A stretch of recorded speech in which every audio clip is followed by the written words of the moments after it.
going to go ahead and begin with setting everything up in this particular case on the Lathe webinar. So today's webinar is going to be about how the Lathe in 28 can help you guys speed up your processing and programming of your parts, okay? All right, we're going to start off with this little bitty slideshow right here, just to kind of give us an overview of what we're going to be going through.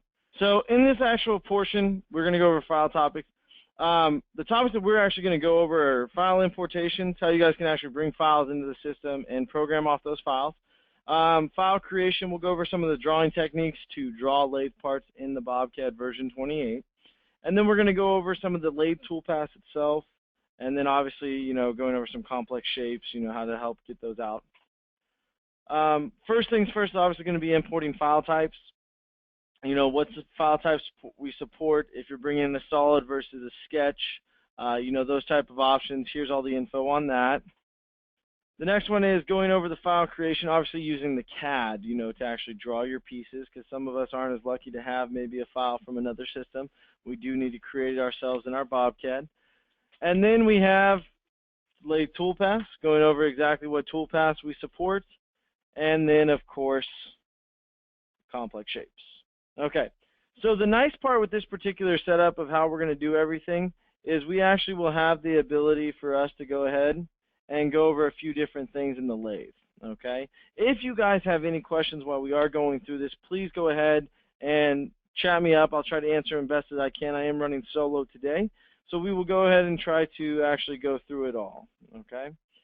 So first things first, file importation. In our software, we support, if you go to File and Open, you can actually directly bring in IGES, DXF, DWGs, ACES, Rhino, Parasolids, okay? When you actually go in and you pick, you know, a DXF file or a DWG file, those are actual sketch files. What's nice about actually having the sketch file is when you open up the DXF file in this case, it'll open up the 2D wireframe that you need to program. Now, what's nice is after you go ahead and you actually pick your options, in this particular case, you guys will actually be able to go ahead and just jump right into the programming process. Now, some of us aren't lucky enough to actually get a wireframe. Some of us are going to get a solid model. So let's go ahead and try that scenario as well. We go here to File and Open. We support multiple different solid types, IGES, ACES, Rhino, Parasolid, SolidWorks, PRT. When you go ahead and you pick one of those file types, and it doesn't matter which one you're going to pick, you're going to go ahead and open it up. Well, what's going to happen is it's going to bring it in, and you actually have the ability to go ahead and choose your different options for the actual piece. So once you actually have the solid model in here, you need to get the sketch of it, okay? And that can be pretty difficult with the cylindrical part. You can't just like extract the edges of the part or anything like that, okay? Are all of you guys getting sound, by the way? If you're not, please let me know. Everyone is muted. You won't be able to actually talk during the actual webinar, but you should be able to hear everything without any problems on it. If you're not hearing anything, you might want to check your headset or call into the actual webinar, and you'll be able to actually hear through the actual main conference number on the webinar.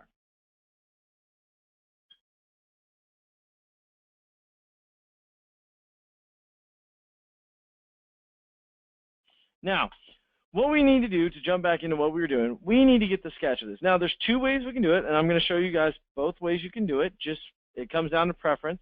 So the old way of doing this was we would go in here, we would go up to surfaces, and we would do a rectangular plane.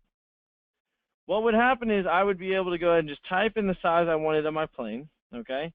And then I could go in and obviously place the plane where I would like it to be, okay? Now, the main idea is you just needed the plane to be big enough so that you guys can actually go ahead and put it around the piece. Because what it's going to do is it's actually going to set it right down the center of the part, okay? What you were able to do after that, you can actually go ahead and go here to Surfaces, Intersection of Curves, and what you would do is you would pick the two pieces. And what the software would do now is if I go ahead, just so you guys can see, and I blink these two out, it'll actually go ahead and give us the sketch. So that was one way of doing it, where you actually had to put a surface through the center of the part. You then had to do an intersection of curves, and you would get the sketch. Now, we tried to figure out how could we improve on this, and how can we make it easier on people to use. Well, if you have a solid model of your part, let's backtrack to where we were at. We can go here to View. We added in a new feature in 28 called Section View. Section View allows you to divide your part. Depending on the UCS plane you take, you're able to say generate a wireframe, and the software will do it for us. So now if I blank it out, I have the sketch. So instead of having to add the plane, do the intersection of curves, we made it into a one-click solution for you guys. Okay? And that's what you're going to have to do, because in our Lathe program, we work off the wireframe sketch to program our Lathe toolpath. So that's the scenario and the steps you would take to get to the wireframe. Okay? If you were bringing a file into the system. Now, what we want to do in this particular case is after you generate a wireframe, you're pretty much ready to jump into the CAM side, okay? And that's if you're bringing the file into the system. Now, say you need to draw your part, okay? So this is where we're going to step into a little bit of the CAD and the drawing. There's different ways you can draw your lathe parts in our software. One that's really infamous for what we actually do, we actually use a rectangle box, and then we do what is called a line parallel. So I'm going to show you guys that technique today. If we go here to Other and Rectangle, what you end up doing is you're going to have a rectangle. Obviously, you can see it follows my cursor. And you're going to just type in the dimensions and what you want. So I'm going to say it's, let's just say it's 5 inches long, and it's 1.5 inches tall, because our overall diameter would be 3 inches. Now, right now, it's sitting in the center, okay, of it. We need this to be sitting up in this quadrant here, okay? The reason why is because our 0 is that front corner right there, okay? So just to make sure that we're actually in the proper quadrant, we go here, and we say, okay, we want to go down here to center. We're going to choose bottom right, and that way it sticks it right there at 0, 0. So when I hit OK now, it adds that right to the screen for me, okay? Now, I need to start adding my line parallel. So what you do is if you're looking at a print of your part, okay, and you have your dimensions and you have your drawing of it, it's going to give you a distance for each piece, right, where there's a change, whether it's where the fillet starts, where the fillet ends, the size of the fillet, the radius, the chamfer, those type of options. So what you do is you take that strategy and you go to lines and parallel. What line parallel does, it allows you to type in a distance and then allows you to click a line and then have it move to that distance and add a line. So if I say let's start off with 1 inch, we go right off the front face, it places another line there. Then I might say, okay, so we want to go 1/2 inch. And then we want to go another 1/2 inch and have another line. And then we might say, okay, let's do 1/8 of an inch here. And then we'll add 2 more of those. And then we'll say 1/2 inch again. And then we'll do 1/4 of an inch, just for example. So there's a lot of lines. And then we'll say 1 inch, okay? So these are all based on references on the drawing. So if you look at it from the side view, you would have, this is 1 inch here, and then it might go up and stuff like that. And then what we're going to do is just go ahead and add from the bottom now. So everywhere that there was a point where it changes, you can go ahead and add these type of options in here, okay? We want to go 0.25 from there. We'll do this here. And then we want to do 1/8 inch, for example, from the bottom one here. And then we'll do 1 here, okay? All right, so what that does is that creates a grid. So imagine you've created a grid of your part, where there's connection points, where they meet, all those options. And what we want to do is we want to go ahead now and go up to Utilities. Go down here to our break, and you want to choose Many. What this is going to allow us to do is just to select the part, right-click OK, and what it'll do is it'll actually go ahead and give us a broken piece of everywhere it intersects. Then what you do is you go ahead and you say, okay, now that that's defined, we got all that stuff situated, we are good to go. We're going to go here and we're going to go in our selection. And what you do is you start selecting the path of your profile. So I'm going to go here, pick this, go down here, go down here, we'll go down like this, okay, and then we'll go here and then we'll go up. That'll be our little groove area. And you pick the profile in which way you'd like it to go. So we continue to pick all the way down here, come down, go like this. We'll go here and here. Okay. Now that red profile line, we're going to right-click, modify the attribute, and we're going to change the color of it to a different color. Okay. What that's going to allow us to do is if we use the pick and match color now, and we pick one of the blue lines that's left, it highlights everything that we don't need, and we hit delete. Now, if you look at the part, that's just a rough sketch of it. Well, now we need to fine-tune this. So what we're going to do is we're going to go here, and we're going to say, okay, let's go up to arcs. Let's go down to our fillet. And you can start adding your fillets into the part if you want to. Okay? Like so. Boom. Okay, so let's change it to 1/8 inch.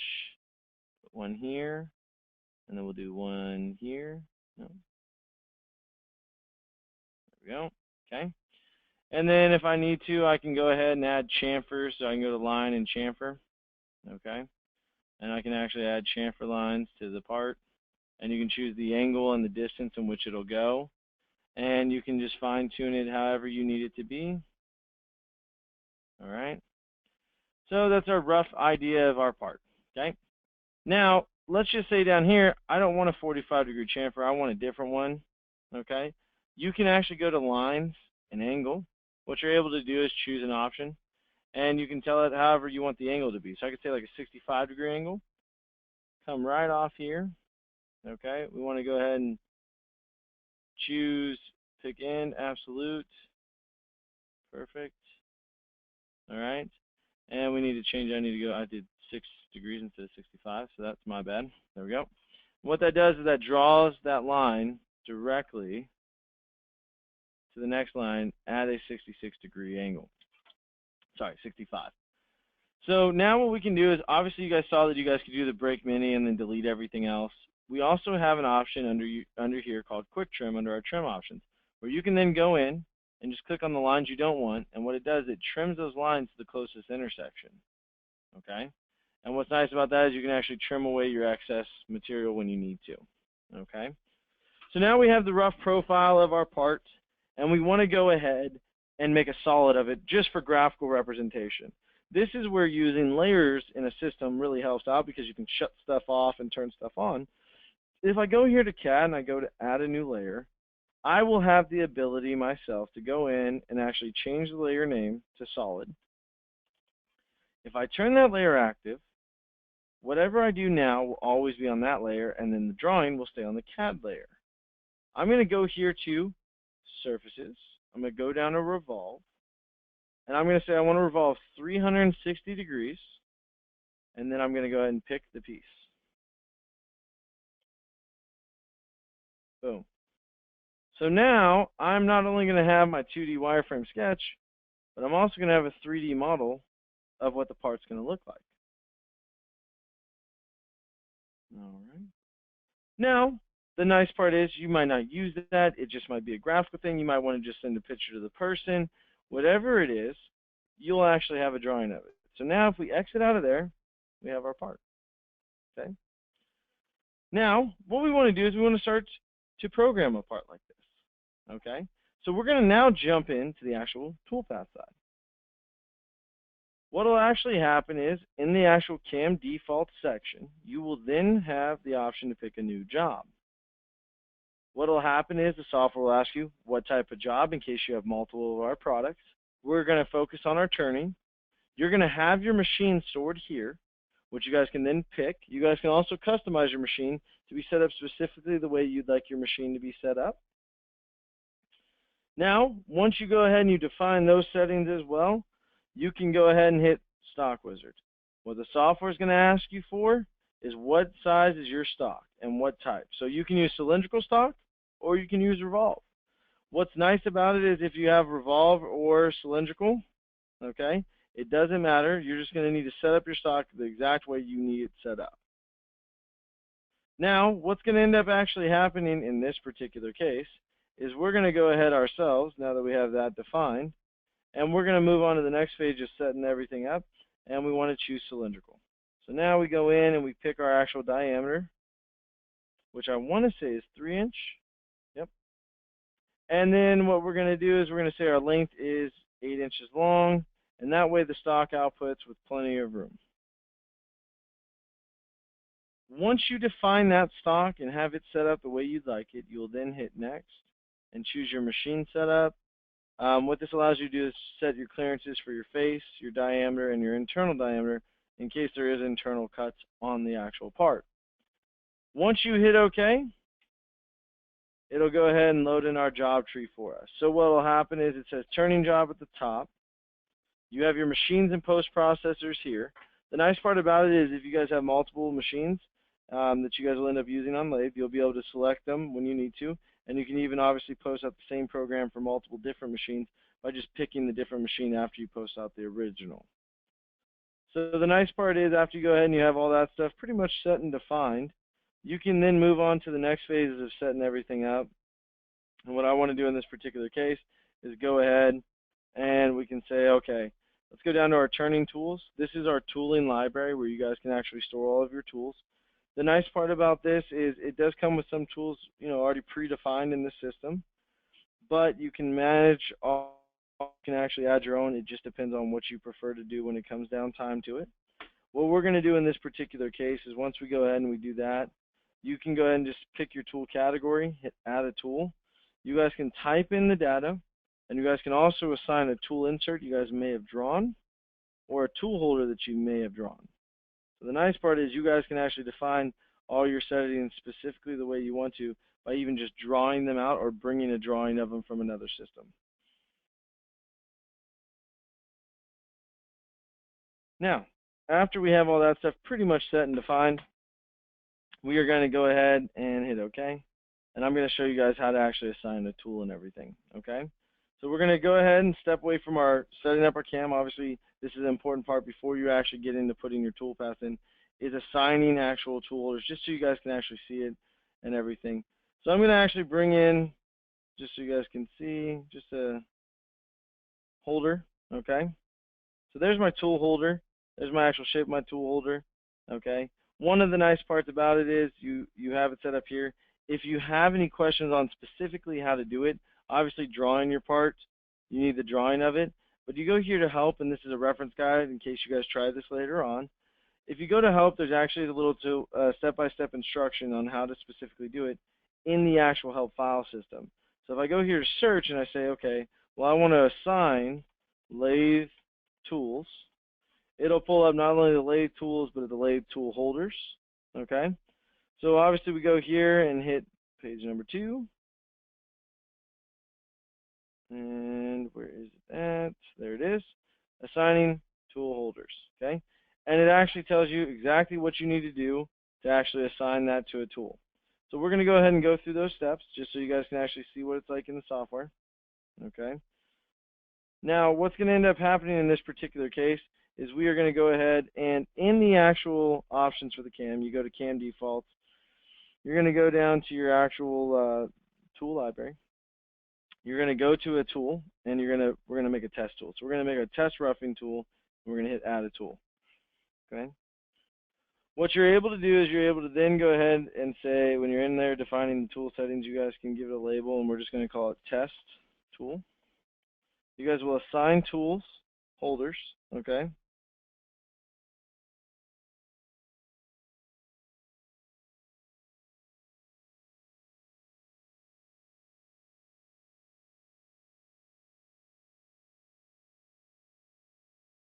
Okay. And all we actually have to do is just drag a window around it, hit OK. It's now assigned that tool holder to it. Now it says remove tool holder, which means it accepted our tool holder, and now it will show up with that particular case in there. Now you can also do the same with tool inserts, just so you guys can actually see what those tool inserts look like.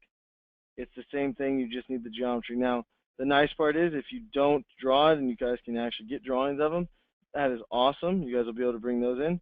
But just so you guys can see, the same is for an insert. You have the insert drawn, and you would assign it the same exact way where you would go in and you'd say assign insert geometry, and you just highlight the part. Now, that that's all situated, we need to move on to the actual programming of the part we made. So we go in here, we have our stock defined, we've assigned our tools, everything is in the library, we are good to go. We just now need to pick toolpath. So what we're going to do is I always blank out the stock, that way I don't have to see it. You're going to go down to your machine setup, and you're going to have the option to choose lathe turning, lathe hole, lathe tap hole, those type of setups. Okay. Now, what's going to actually happen is after you go ahead and you get everything situated here, you will go ahead and choose, let's just start off with lathe turning.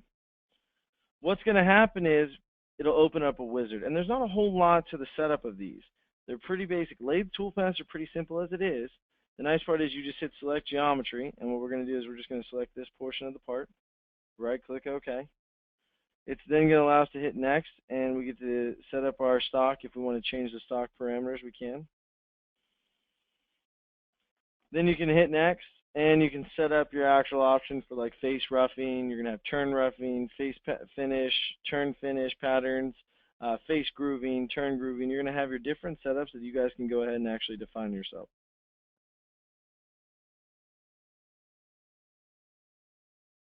Now, after you pick which size category you're going to use, you guys will be able to customize each toolpath specifically the way you want to machine.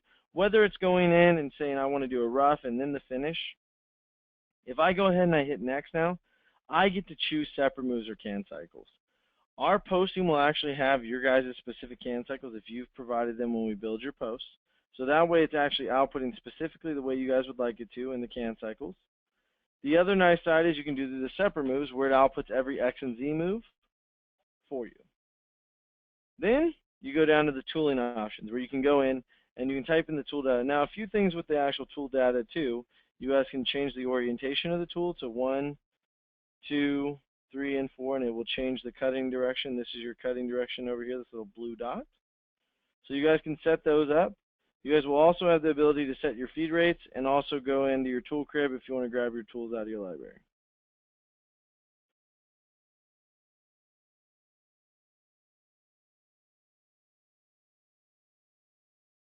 Now, after we go ahead and we get all that situated, we hit next, and we're going to choose our depth of cut, X and Z allowance if we're leaving material for the finish, and then we also have an option where we can do system compensation without collision detection, where we'll actually compensate for the tool, but we won't worry about the actual collision of the holder, or we have the ability to actually do collision detection with the holder. If I go ahead now and I pop onto the next page, you're going to have your rapids. Now you get to pick specifically how you want to use your rapids, where you guys can actually go in and say, okay, let's default rapid on exit, default rapid to a defined point. You guys are able to customize how the tool is going to retract off the part itself. Now, after we have that all situated and that's all defined, we want to move on to the next phase of setting everything up. And on the next phase of setting it all up, we want to go ahead and choose our lead in and lead out points. You guys can define specific points at which it leads into the part and which way it leads out to the part. The other nice side is you guys will go down after that if you're doing a finish pass, and you guys will define the same type of settings for your finish pass. The nice part about the way the system will output is we allow you to obviously go ahead and we try to make everything match. So that way it makes it easier for you guys to go through and set everything up together.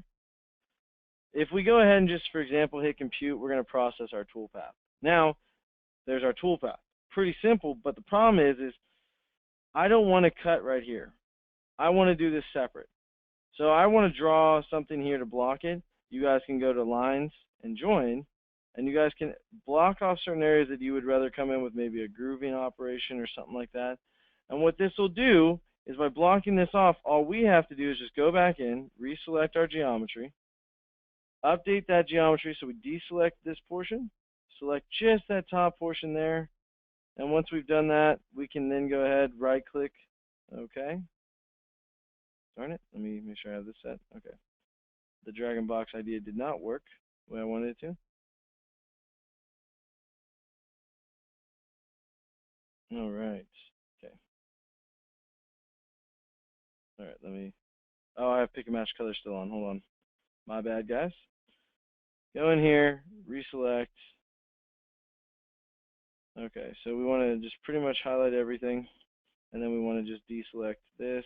We don't want to cut this or this, like so. Okay, now that we have that all defined properly, we can hit OK. We have our new profile. When you just hit compute now, it'll update your toolpath, so now we're not even cutting that area. So that's what's kind of nice is if you need to make changes, it's really easy. Or, for example, if you need to change a fillet size or a radius size, you're able to do that as well, and you're not going to have to worry about, oh, well, did I do it right, or how do I do this, or I'm going to have to do all this extra work. You guys will just literally update the option right away. Now, the nice part is, after we get all that stuff pretty much sorted out, we can move on to the next phase of it all. And on the next phase, we're going to go ahead and define different settings and stuff like that for it as well. In this particular case, we are going to go ahead and right-click on Machine Setup, go down to another lathe turning, and we'll go in and say, okay, well, let's select geometry. We're going to pick the groove area that we want to cut. And you guys can go in and actually output a grooving cycle. So think about this. You guys will do the same steps we just went through.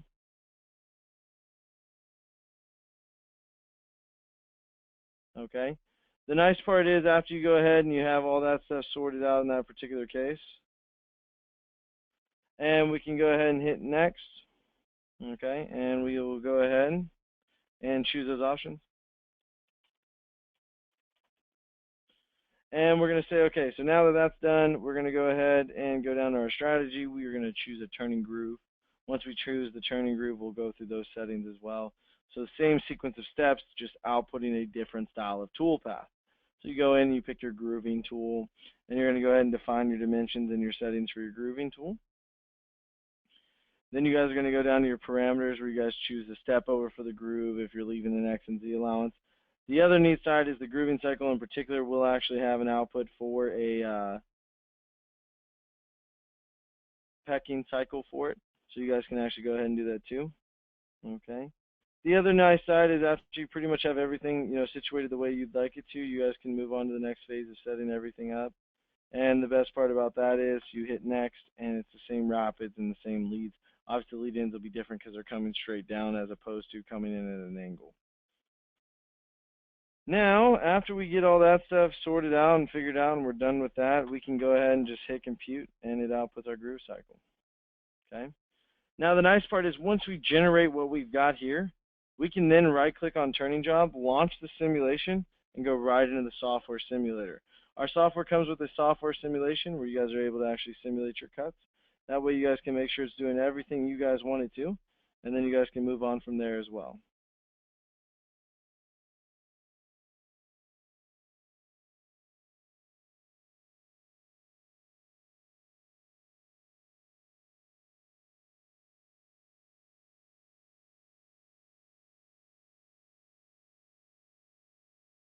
Now, the nice part is, after we get all that stuff sorted out, we'll hit play, watch it cut it. It's going to give us estimation of our machining time, as well as it can calculate collision detections. So that way, if there is a collision, it will notify us so we can make the necessary adjustments to go ahead and fix what we were trying to output.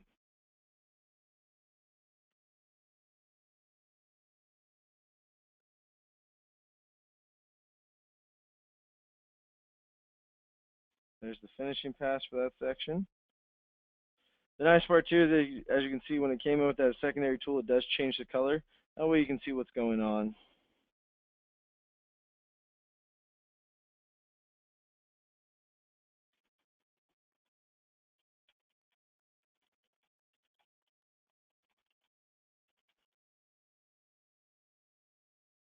Okay, so there it is. Boom, we got our first cuts. We can exit out of there.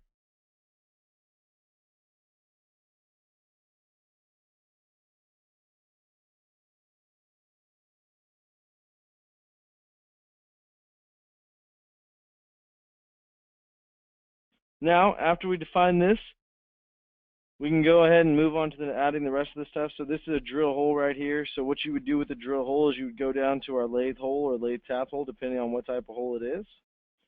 You will hit select geometry, and in this case, I'm just going to go ahead and pick this point here on the tip. And that way I have my point, and then I can hit next and go through my settings, of course. So now I go in and I define my settings for this, and we're going to do the same sequence of steps that we've gone through, which is nice. A lot of it is a redundancy process, or redundant process, so you guys won't have to worry about, am I going to forget something? Am I going to miss something? How do I remember all this? You're just going to keep hitting next. As long as you can get to this point and you just keep hitting next, you'll be fine every single time. If I go ahead now and I go down, I can define my center drill, how much it is, and then I can choose my rapids, and then I can actually choose how far my drill is and then how deep my drill will go. Once I define these settings and I hit compute, it'll go ahead and output just a single line drilling function where it comes in and just drills out the hole for us. So as you guys can see, you guys can define all of your settings. Now we do have a question, how do you define whether the turret is on one side of the spindle or the other? What you're able to do is with the actual turret, depending on if it's where it's located, if it's on this side, you'll define all your tools to 1, orientation 1 when we were doing the tool setup. And then if it's on the other side, you will go ahead and define them obviously with like orientation 2 where it'll flip the cut direction. Now, once we go ahead and we define those settings, in this particular case, now we have our toolpaths. We want our G-code for these particular ones. We have them stored in the tree. You guys can also save these features when you guys create them in the tree and save them. And that way you guys can load them into other stuff as well. The nice part about it is we can right-click on turning job, hit post. It's going to generate our G-code down here in the bottom left-hand corner. I'm going to move this over to the left side of my screen. What it'll actually do is it'll actually give us all of our code. But let's just say I program it. One of my other guys is actually going to run it. I need them to have a setup sheet of exactly how I set it up and what I set up. So what I have to do is I need to get them a setup sheet. You can right-click on turning job, go down to generate a setup sheet. BobCAD will take all of your info, and I'll put it into a setup. Now you'll have your program data. Some of the templates are already set and defined. And you can go in and actually define all of your settings. The other nice part is you have tool 1, 2 tool, T3, all of your options, all of your settings, all the different stuff. When it has a tool label, it calls those tool labels, which is nice. It gives us our settings and everything like that. We can also save these, and if we ever need to rerun a job, instead of us having to open the software and everything, you can just go ahead and grab it right there without having to actually open the file again.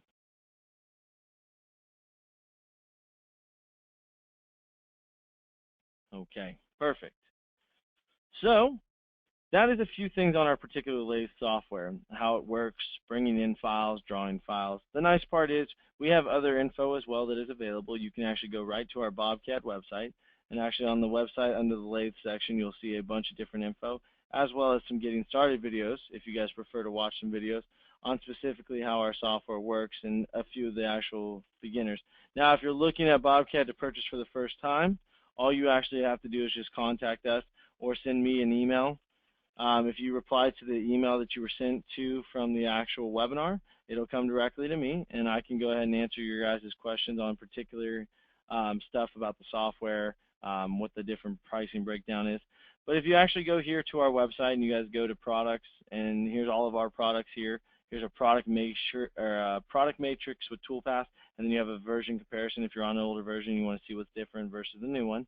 But if you actually go to the lathe section of it, you'll actually see that it'll give you some of the data. It'll show you some imagery, and then under the actual videos tab up here, we actually have videos on how to get started with our lathe. We offer a wide variety of training as well, so if some of you have purchased the lathe and you still haven't used it because you don't understand how to, obviously we have a training video series set that will actually walk you through step by step how to do it. Use some of the stuff, but if you want specific training on your parts, we also offer the ability for you guys to get online training where you guys can actually send in your parts and our trainer can specifically train you on the actual software. Okay, so that way if you guys actually have any more questions or info, please respond to that email, and then what I can do is I can answer your guys' question and then go from there on that particular setup if you need any other info on the lathe.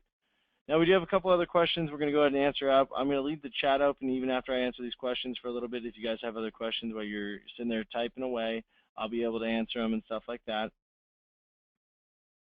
How do you change the tool material from a high-speed cutter to a carbide cutter and the setup sheet? Well, what happens is the setup sheet is actually pulling the data from the actual tool setup itself, okay? So like if you go down here, some of this is already filled out based on the info filled out for that particular tool, whereas some have more info versus some that don't. So whatever is set up for your actual tool, you're able to actually go ahead and grab it. And I actually don't think it actually pulls in whether it's a high-speed steel or a carbide cutter at all. Yeah, there it is, tool material right there. Okay, so it does the high-speed steel.